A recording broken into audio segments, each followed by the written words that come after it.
Welcome. You're listening to the Stories Behind the Stars podcast. This podcast is created by the nonprofit organization Stories Behind the Stars. Our organization has the enormous goal of researching and writing a story for every American military service member who was killed in World War II. That's over 400,000 individuals.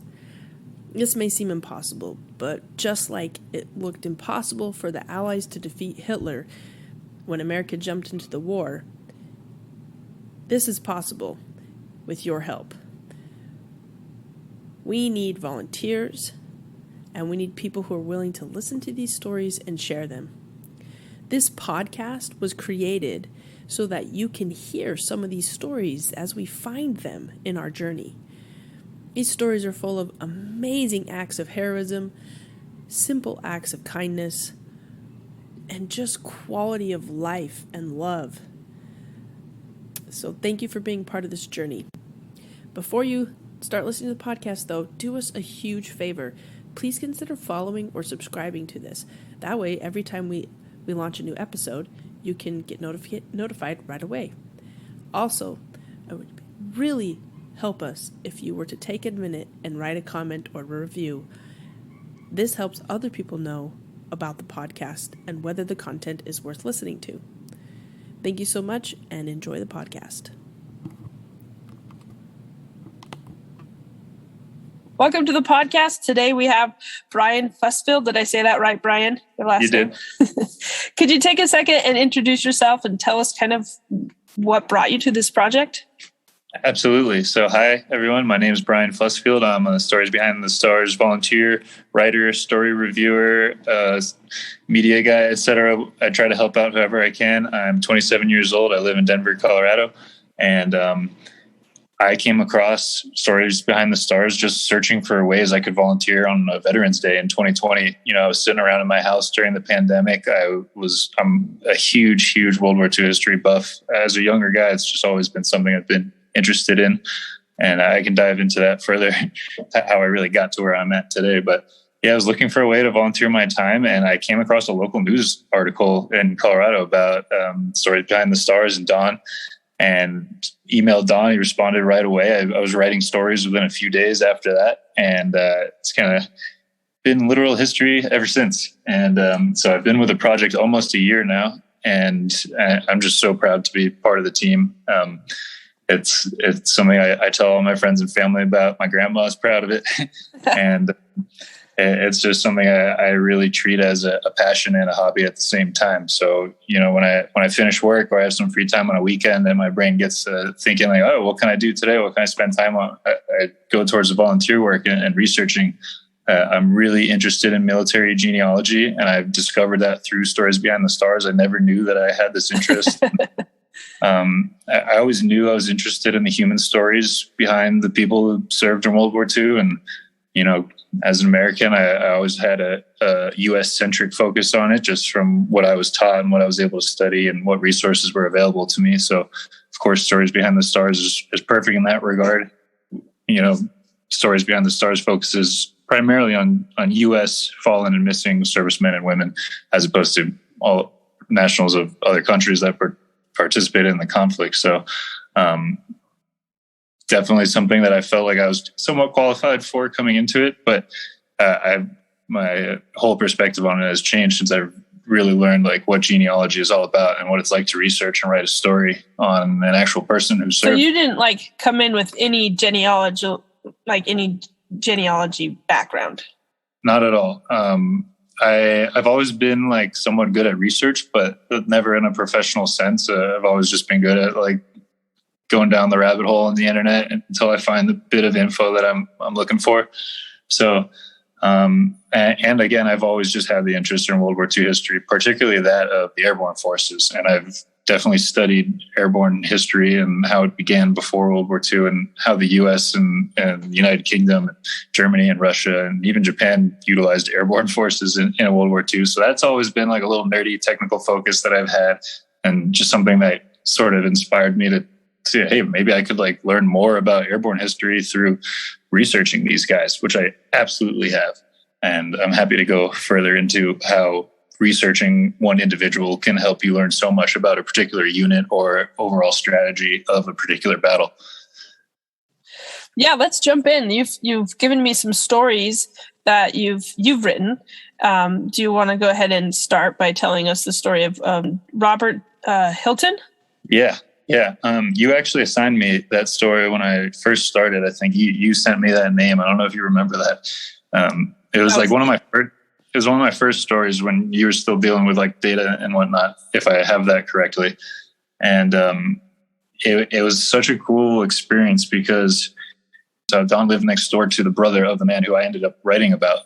This man, Robert G. Hilton, he was a corporal and he was killed in the Battle of the Bulge in January 1945 in Belgium. And his brother, who is still alive today in his 80s, pure coincidence. Don used to be neighbors with this man, Lawrence Tufts Hilton is his name. And he's an absolute great guy. Brilliant dude, just really great writer too. He gave me some grammatical fixes, but yeah, I got to meet him digitally, over email through Don and through the project. We worked on the story together. I was able to teach him things he didn't know about his brother, and he was able to just provide so much more info on my story that I couldn't find anywhere on the internet. And that's why I'm so proud of this story. It's why it was the first one I sent you. It's easily the longest one I've written by like 1,000 words. And it's pretty extensive, but I learned so much about Robert Hilton and almost felt like I knew him and felt such a great connection to his brother. With our age difference today, it was so cool that my research allowed me to connect with somebody who I never would have otherwise connected with. And I think we really pieced together some awesome pieces of history that had never been put together. And now this man has a great story about him. So did he die in the Battle of the Bulge, or was... Yeah. Robert Hilton was a gliderman. He was in the 101st Airborne, and he survived. So like the basically the tin coffins. I mean, they weren't made of tin, but they basically wood coffins. Wood and canvas. Yeah. So to give some context on that, Robert G. Hilton was he was in the 101st Airborne, and he was a gliderman. So essentially, gliders were wooden, non-motorized, non-mechanized aircraft that would be towed behind a C-47, the plane that dropped the paratroopers. They were detached from the tow rope once over the drop zone and glide down until they eventually could come to a crash and hopefully survive. And the glider troops were always looked down upon by the paratroops in the war, and they didn't receive the extra jump pay until later in the war. So there was always this bit of a rivalry between the glider troops and the paratroopers, but it could be argued that landing in a glider was far more dangerous and way less preferable than landing in a parachute. So Robert Hilton landed in Normandy. He survived the whole Normandy campaign on the island with the 101st. If anybody's watched Band of Brothers, he was involved in all of that and whatnot. He actually received I want to say it was a Silver Star. It was either a Bronze Star or Silver Star. I can't remember. During Market Garden, he was an anti-tank crew gunner. So he was firing a 40 millimeter / 57 millimeter. It changed again, nerdy technical details. He was an anti-tank gunner crewman. So he would fire shells on a small gun on the ground to hopefully help against armor. It was the heaviest weapon really that airborne forces could have. They're light infantry, they're landing with what they can carry on their backs or in a glider. So he crewed an anti-tank gun and stopped a massive armored assault that really helped the 101st secure their initial objectives at the start of Operation Market Garden. If anybody's seen A Bridge Too Far, the movie, it's that scene where Elliot Gould runs to the bridge and it blows up and the cigar's in his mouth. And Robert Hilton was involved there. And then he moved into Belgium in the vicinity of Bastogne in December 1944, where the Battle of the Bulge began. And again, similarly, if you've seen Band of Brothers, you've seen the scenes where they're sitting in the foxholes in the snow and the Ardennes forest out there, just waiting for an attack, dealing with the misery and the artillery and the cold. And Robert Hilton was in the woods. He's survived through New Year's, and on January 4th, he was supporting elements of the 101st, the parachute regiments, moving up through the woods when he was likely killed by either a tank shell or an 88 millimeter artillery gun shell. We're not fully sure, but through the story with Robert's brother, we were able to maybe pinpoint where he was in the forest when he was killed, what particular action happened when he was made a casualty, what unit he was supporting. We got as far as we could with understanding what happened to him, which was it's some of my favorite parts of writing, as dark as it may be. I like providing the closure to these stories. So did his brother know any of that? Was this like new to him as well as you're researching it? Brother, great question. And I can go back and look at our emails and see exactly what happened. So I knew that he had received a Bronze Star. I'm pretty sure it's a Bronze Star, but we could not find anything on how he got it or what he did. And it was a Bronze Star with Valor. So, there's various types of awards, and he won his for Valor in combat. So we knew something significant happened. He did something that gained the attention of a commander. We had no idea what it was. We also didn't know exactly how he was killed, and I was able to piece together from some other research by other veteran memoirs I've written that made sense, and it pointed out, holy crap, this might have been Robert they're talking about here. The neatest part working with Lawrence, Robert's brother, was we were able to find the order of his accommodation, the Bronze Star with Valor. Turns out that he, directly after landing in Operation Market Garden, he was found by the division commander, General Maxwell Taylor, commanding the 101st, himself went out into the landing zones, found this glider anti-tank crew, brought them over to the bridge that they were defending where tanks were already approaching. Robert Hilton and his crew took out some of the tanks, and on the spot, the divisional commander of the 101st awarded his crew of 4 guys Bronze Star for Valor. And we could not find that order anywhere on the internet. It doesn't exist. And somehow Lawrence, his brother, was able to locate this info from a family record of a family record. And we found out how he earned his medal and where he was. So, and it's crazy to me because, I'm Don's daughter, and we lived in that home for 20 years, and Mr. Hilton lived like 4 doors down, and I waved to him all the time and saw him a lot. Like, he was a really nice guy. His wife was really nice. I knew her better probably because just in the neighborhood. And but it's just weird to me that someone 4 doors down for you lost a brother in the Battle of the Bulge. And it's, like you were talking about all those movies and stuff, and we watched those growing up as kids. When they came out, we'd watch them. My dad's obviously a huge World War II fan, so we watched those, right?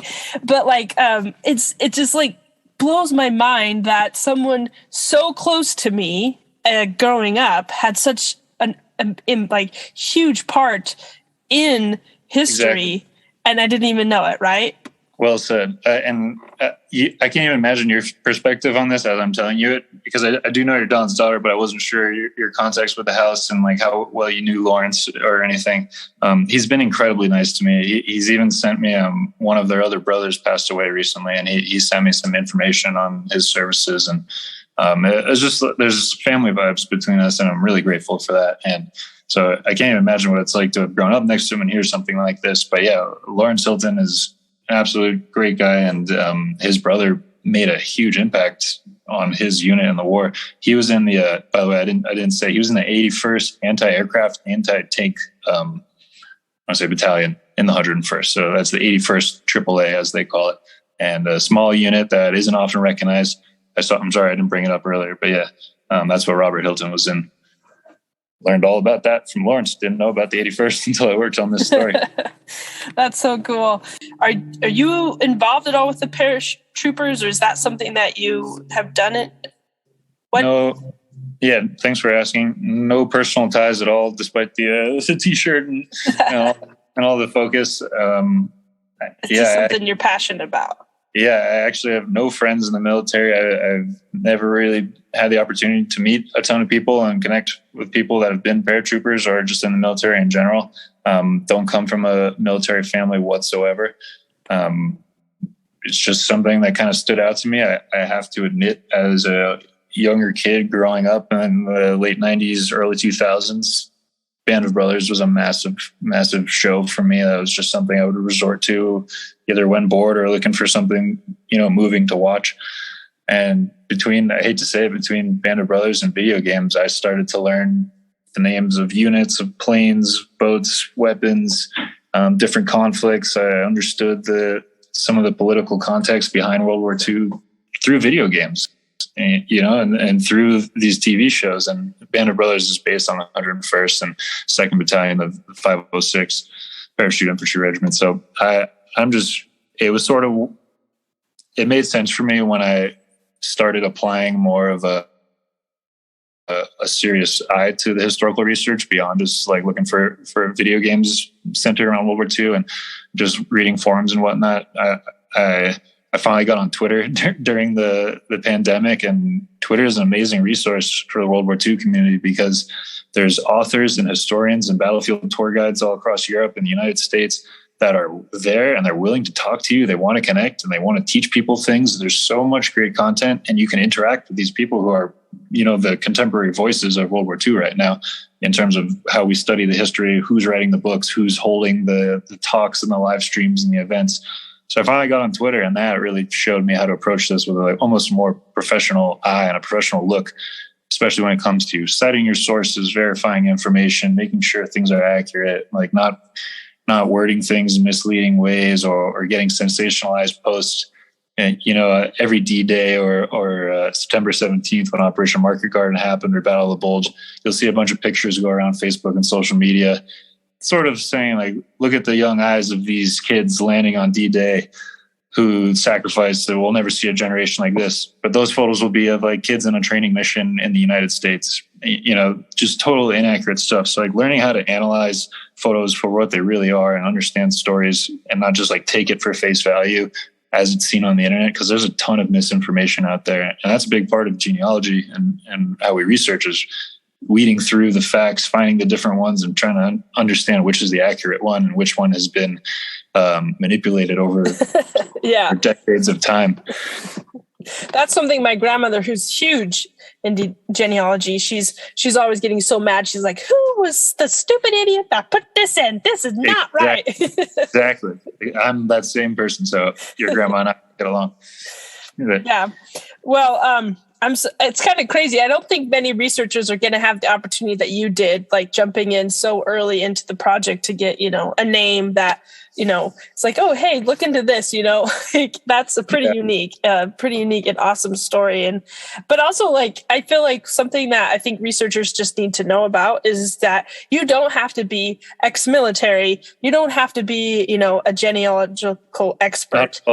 You can be just somebody who really likes World War II and wants to jump in and do something to serve. And I think that's really awesome to hear your story, because so many of the people I have interviewed, because I think the audience is generally targeted toward that, are either, veterans, yes, which is amazing, or they're, professional or semi-professional genealogists. So to get someone who's just like, actually, I'm just, a millennial.